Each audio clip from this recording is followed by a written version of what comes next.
Hello everyone, Guy here again. Welcome back to Lockdown Licks or Isolated Bass or whatever. Yes, it's going to be a two-parter this time because it's two little things I want to show you, both Pink Floyd related. Basically this first one, you might have noticed I'm slightly more hirsute this time. That's because at the start of the lockdown I made possibly from a public health perspective, one of the stupidest decisions possible when I decided that I wasn't going to trim my beard until it was over, which, as I said, is probably incredibly stupid. Basically, probably strapped a giant COVID net to my face.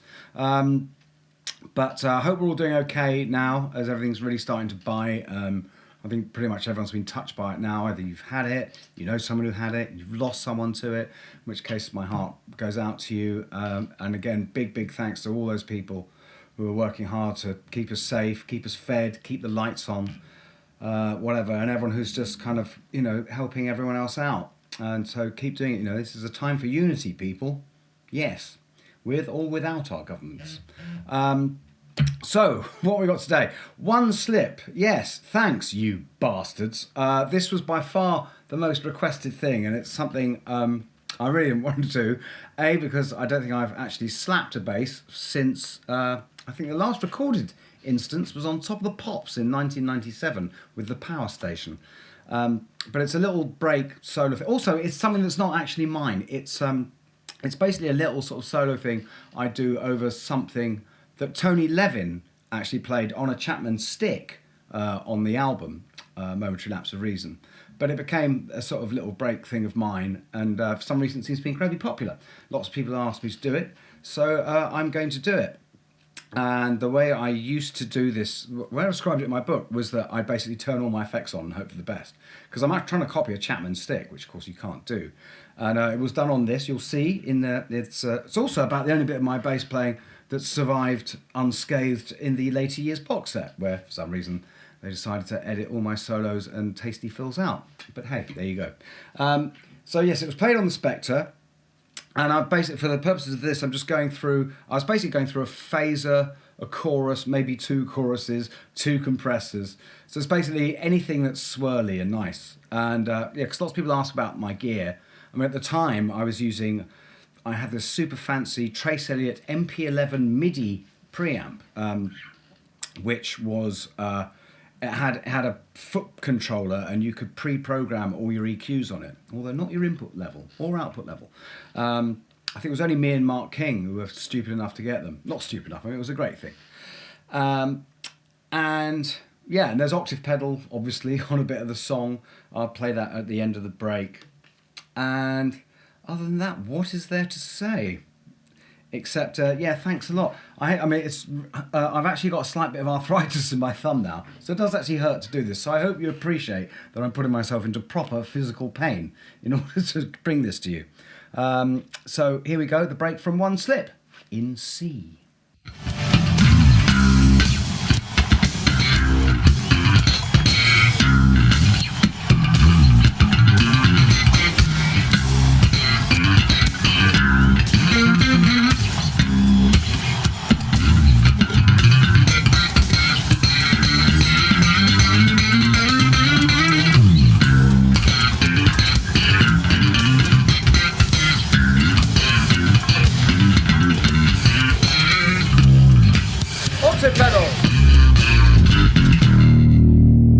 Right, well, there it is in all its 80s magnificence.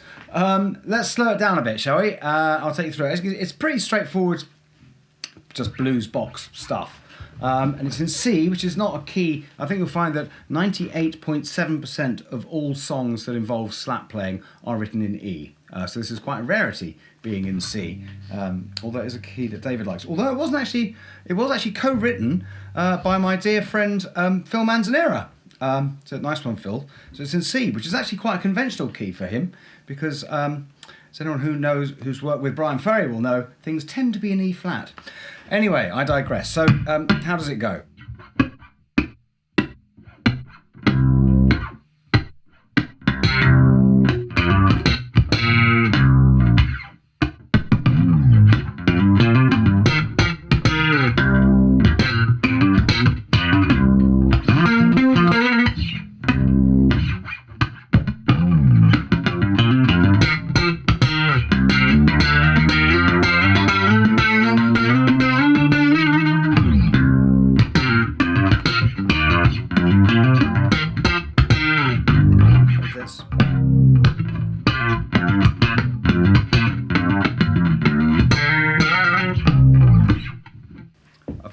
I might have missed one out. They're all the same anyway. And then we end with kick the octave pedal back in, and it's just.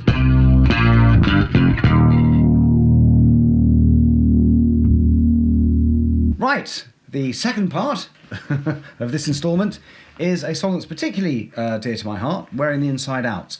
This is for many reasons. Probably mainly because it's the only Pink Floyd song ever that actually comes from an idea of mine, musically. And also, what's great is it was the first song that Rick sang for about 20 years, which was good. And it came about from, in January 1993, I went into Britannia Row with the three. It was brilliant. The three of them decided they were going to go into Britannia Row and just mess around for a couple of weeks, the way they used to work, you know, the way that Metal and everything was written.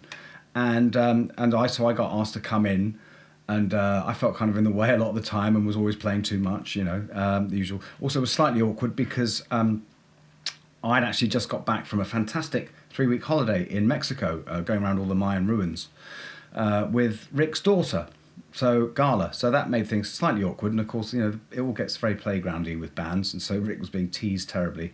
But anyway, a lot of the time was actually just me and Rick sitting in the sort of studio room with all this gear, messing about.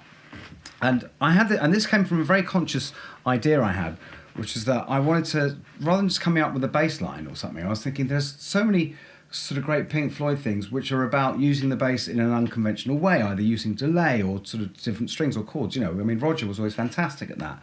And so I consciously thought of what's something I could do, and I came up with this idea of, by using a delay, creating a bass pad and then playing chords over the top, then doing it as one piece. And I'd never heard anyone doing that before. David did it later when he did his solo shows, and then did it on one tour with us, where he was doing Shine On You Crazy Diamond like that. But I'd never heard it, so I didn't nick it. One of the few things I've ever done. So the idea was originally, so I just came up with this swell.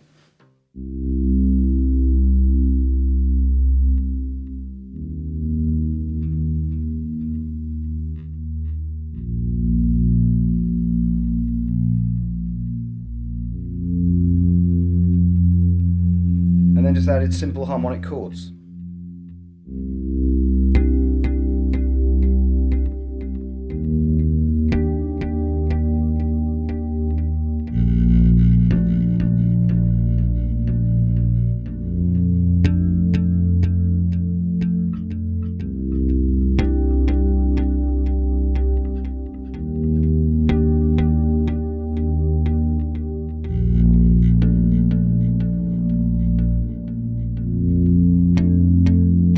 So it's just C, harmonic at the 5th fret, E flat, same harmonics at the 5th fret, B flat, harmonics string down, F with the 7th fret. It's nice, it's one of those things you just play for hours. Of course it is, it's delay.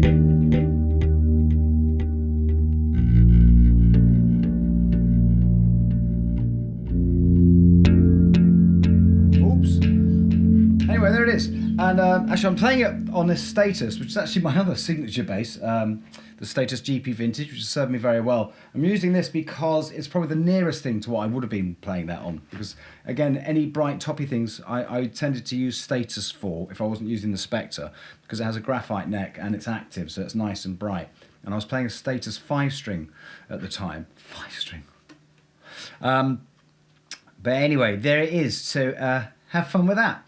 And everyone stay safe, be good, try and keep good-humoured as much as you can, and I'll see you next time. I'm not quite sure what it's going to do next time. I think I am going to have to do the Money bass solo, because there's just been too much screaming for it. Yes, the one that's been cut out of the later years. But I'm not going to do the Venice one, I'm not going to do the Delicate Sound one. I think what I'm going to do is I had a template. There's a thing that I can remember, which was basically it, so I'm going to do that. And then we're going to move on to Toy Matinee, I think. So anyway, thanks for watching. Stay safe, be good, look after each other.